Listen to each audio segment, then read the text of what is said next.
किसी गांव में बलराम और चेतन नाम के दो भाई रहा करते थे। उनके पिताजी का बहुत बड़ा सोने चांदी का दुकान था। बलराम बहुत जिम्मेदार था, वहीं चेतन सिर्फ मस्ती मजाक करने वाला लड़का था। जब इनके पिता बूढ़े हो गए तब उन्होंने सोचा कि वह अब इस दुकान को अपने बेटे के नाम कर दे, मगर उनका छोटा बेटा चेतन बिल्कुल भी जिम्मेदार नहीं था। इस वजह से उन्होंने वह दुकान बलराम के नाम कर दिया और फिर कुछ दिनों बाद ही उनकी मृत्यु हो गई। बलराम ने सारी दुकान की जिम्मेदारी अपने ऊपर उठा ली, मगर यह बात चेतन को बिल्कुल पसंद नहीं आई कि पिताजी ने बिना उससे पूछे दुकान बलराम के नाम कर दिया था। पिताजी ने ये अच्छा नहीं किया, उन्होंने दुकान भैया के नाम कर दिया। अब चेतन बात बात पर बलराम से लड़ाई किया करता था और उसके कामों में समस्या डाला करता था। यहाँ तक कि वह दुकान को भी नुकसान पहुँचा दिया करता था, जिस वजह से बलराम भी दुखी रहने लगा था। अब चेतन, तुम चाहते क्या हो? अगर तुम यह दुकान अपने नाम करवाना चाहते हो तो मैं खुशी खुशी करने को तैयार हूँ, मगर तुम इसकी पूरी तरीके से जिम्मेदारी तो उठाने का वादा करो। अब पिताजी ने क्या सोचकर ये दुकान आपके नाम कर दिया है? क्या मेरी जिंदगी आपसे पैसे मांगने में ही गुजर जाएगी? मैं भी उनका बेटा हूँ, भला मैं क्यों नहीं चाहूँ कि ये दुकान मेरे नाम हो। ठीक है, तो आज से ये दुकान तुम्हारे नाम हो गई है, परंतु तुम इसे पूरे जिम्मेदारी के साथ चलाना। आप इस बात की चिंता बिल्कुल मत कीजिए, मैं बहुत अच्छे से दुकान चला सकता हूँ। चेतन दुकान मिल जाने के बाद बहुत ज्यादा ही खुश था, मगर दुकान को कैसे चलाना है, क्या करने से दुकान को मुनाफा होगा, इन सभी बातों को उसे कोई भी अंदाजा ही नहीं था। और देखते ही देखते कुछ ही दिनों में दुकान की बहुत बुरी स्थिति हो गई। ऐसा ही चलता रहा तो पिताजी की इतनी मुश्किल से बनाई हुई दुकान मिट्टी में मिल जाएगी। मगर चेतन को इन सभी बातों का कोई फर्क नहीं पड़ रहा था। दिन प्रतिदिन दुकान को घाटे में डाले जा रहा था। बलराम के समझाने पर भी चेतन ने उसे यह कहकर निकाल दिया कि अब यह दुकान उसका है, वह जैसे चाहे वैसे उस दुकान को चलाएगा।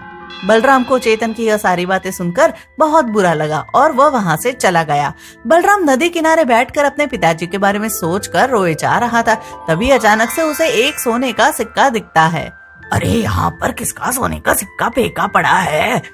तभी उस सोने के सिक्के से उसके पिताजी की आवाज आती है।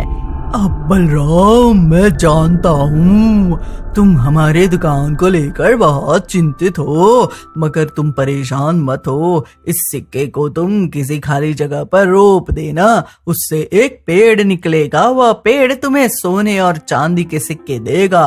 उससे तुम अपनी एक दुकान खोलो और उससे मेरा नाम रोशन करो और खूब तरक्की करो, खूब तरक्की करो। यह सब सुन बलराम हैरान रह गया, मगर फिर उसने वैसा ही किया जैसे उसके पिताजी ने बताया था। अगले ही दिन वह सिक्का एक पेड़ में बदल गया। बलराम उस पेड़ के पास जाता है। पिताजी, मुझे अभी 50 सोने के सिक्के चाहिए, क्योंकि उससे ही मैं एक दुकान खोल पाऊंगा। इतना कहते ही वह चमचमाते हुए 50 सोने के सिक्के आ गए। बलराम उन्हें बेचकर सबसे पहले एक सुंदर सा दुकान खरीदता है और अब धीरे धीरे बलराम की दुकान बहुत तरक्की करने लगी थी। वो पेड़ के पास जाता और उसे जब सोने चाहिए थे तो वह सोने मांग लेता और जब चांदी चाहिए होती तो चांदी मांग लेता। मगर यह सब देख चेतन को कुछ समझ नहीं आ रहा था कि आखिर बलराम अचानक से इतने पैसे कहाँ से लेकर आ गया है। पक्का पिताजी ने उसे कुछ पूंजी भी दी होगी, जिससे सहारे ये इतने पैसे कमा रहा है। भाई, चेतन बलराम के पास जाता है। भाई, आखिर ऐसा कौन सा खजाना तुम्हें मिल गया है जिसके सहारे तुम इतने अमीर हो गए हो? क्यों, पिताजी ने जो दुकान मुझे दी थी वो इससे काफी बड़ी और सफल दुकान थी। तुमने खुद ही तो उसे डुबा दिया और अब मेरी तरक्की तुमसे देखी नहीं जा रही है, तो तुम यहाँ आ गए हैं। चेतन को अपनी गलतियों का एहसास हो जाता है कि वह कितना लापरवाह है जो इतने बड़े दुकान को ऐसी स्थिति पर ले आया, और एक बलराम है जो छोटे से दुकान से इतना बड़ा दुकान बना लिया। चेतन को बहुत पछतावा हो रहा था, मगर सगा भाई होने की वजह से बलराम से चेतन की ऐसी हालत देखी भी नहीं जा रही थी। चेतन, तुम परेशान मत हो, मैं तुम्हारे साथ हूँ, मैं तुम्हारी मदद करूंगा और तुम्हारी भी दुकान बहुत अच्छे से चलने लगेगी। बलराम ने उस पेड़ के बारे में चेतन को बताया। धीरे धीरे चेतन की दुकान भी पहले जैसे ही अच्छे से चलने लगी। अरे शुक्रिया भैया, शुक्रिया, आपकी वजह से पिताजी की इतनी मेहनत से बनाई हुई दुकान बच गई, वरना अगर मुझे आप ऐसी कोई पेड़ बता भी देते फिर भी मैं उसे सही तरीके से इस्तेमाल तो ना कर पाता।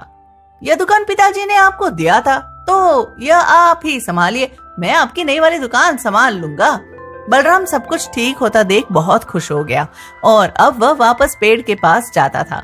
पिताजी, आपका बहुत बहुत शुक्रिया। अब तो चेतन भी समझदार हो गया है। अब मुझे इस सोने चांदी के पेड़ की जरूरत नहीं, आप इसे ले जा सकते हैं। बेटा, मैं यही चाहता था, तुम दोनों भाई जिम्मेदार बन जाओ और खुशी खुशी एक साथ रहो। यह पेड़ यही रहेगा और कभी भविष्य में तुम्हें इसकी जरूरत हुई तो तुम इसे याद कर लेना। इतना कहकर आवाज बंद हो गई और अब दोनों भाई बहुत ही अच्छे से दोनों दुकान को संभालने लगे थे। एक गांव में प्रिया नाम की लड़की थी। उसे मेहंदी लगाना बहुत अच्छे से आता था। कोई भी पर्व त्योहार हो, गांव की सभी महिलाएं उससे ही मेहंदी लगवाने आती थी। माँ पिताजी अक्सर बीमार रहते थे, इसलिए वह खुद ही घर का सारा खर्च उठाती थी। हर रोज सुबह सुबह घर से निकल जाती थी और गांव के एक कोने में एक कुर्सी लगाकर बैठ जाती थी। जितनी भी महिलाएं आती उन्हें मेहंदी लगाया करती थी। आइए चाची जी, जैसा आप चाहे उस डिजाइन की मेहंदी आपके हाथों पर लगा दूंगी। एक बार लगवा कर देखे तो सही, नहीं पसंद आए तो पैसे मत देना। प्रिया सभी ग्राहकों से बहुत प्यार से बात करती थी और सबका सम्मान करती थी, जिस वजह से सभी महिलाएं खुशी खुशी प्रिया से मेहंदी लगवाने आती थी।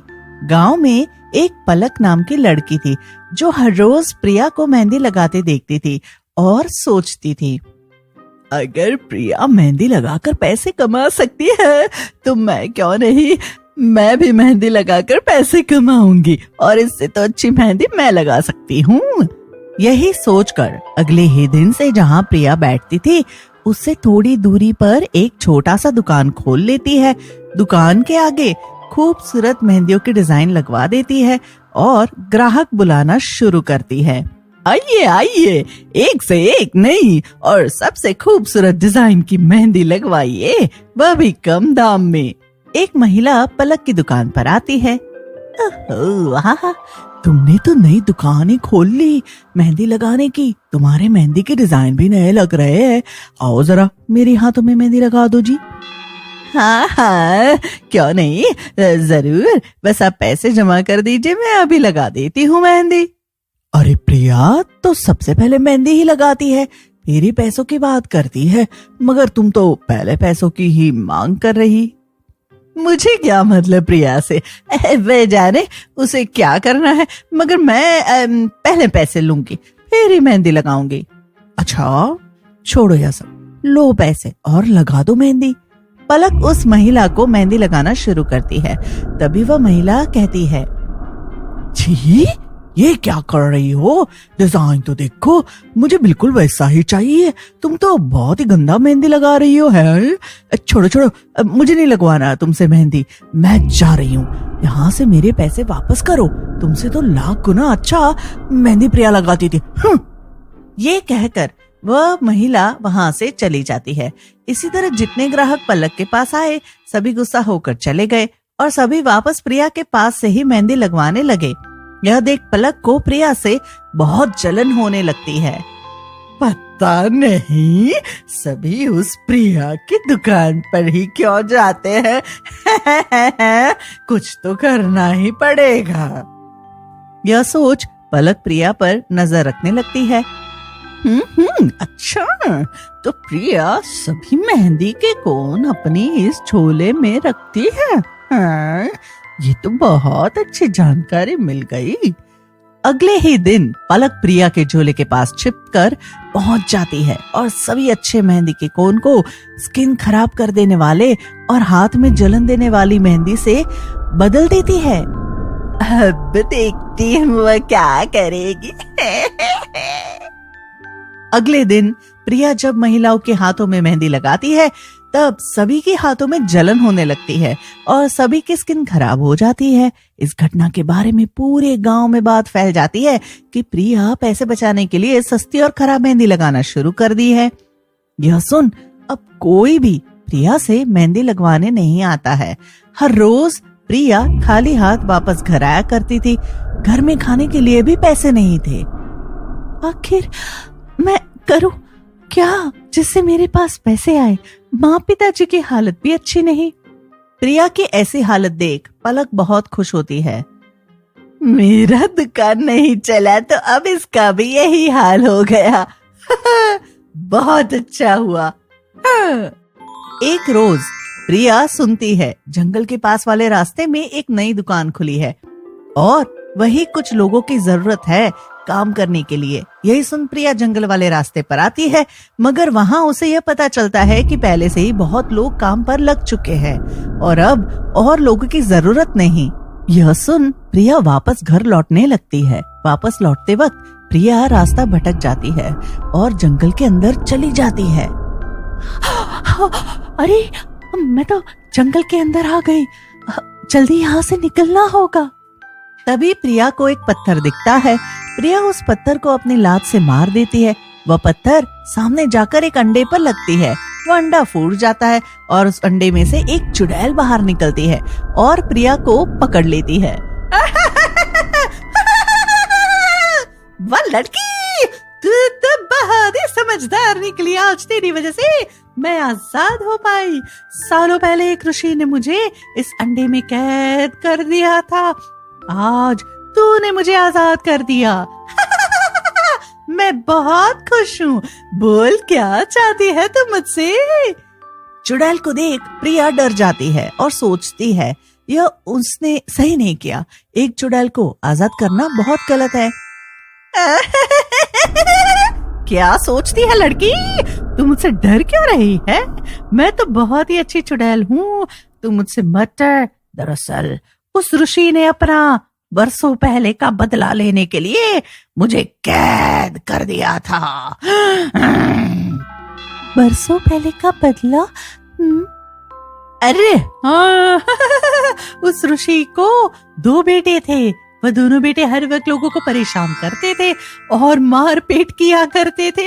एक दिन उन दोनों ने किसी बच्चे को पकड़ लिया था और उसके माँ बाप पैसे मांग रहे थे। जब उस बच्चे के माँ बाप ने पैसे नहीं दिए तो उन दोनों ने उस बच्चे को मार डाला, जिस वजह से मैंने उन दोनों को मार दिया। ये उस ऋषि ने पता कर लिया और मेरे साथ ऐसा किया। अच्छा, इसका मतलब आप अच्छी है? बोलो तुम्हें क्या चाहिए, मैं तुम्हारी सभी जरूरतें पूरी करूंगी। इस पर प्रिया सारी बात चुड़ैल को बताती है। ये लो, मैं तुम्हें सोने और चांदी की मेहंदी देती हूँ। सोने की मेहंदी तुम्हें हर वो चीज देगी जो तुम्हें चाहिए और चांदी की मेहंदी तुम इस्तेमाल करना। ये चांदी की मेहंदी कभी खत्म ही नहीं होगी और बहुत ही खूबसूरत मेहंदी भी बनेगी, कोई इसे चुरा भी नहीं पाएगा। प्रिया चुड़ैल को धन्यवाद कहकर वहां से चली जाती है। वापस अगले दिन से मेहंदी लगाने का काम शुरू करती है। सभी लोग अपने आप ही मेहंदी लगवाने आने लगते हैं। साथ ही सोने की मेहंदी की मदद से प्रिया अपने सारे सपने पूरे करती है, साथ ही अपने माँ पिताजी के भी। पलक उसे देखकर कुछ नहीं कर पाती।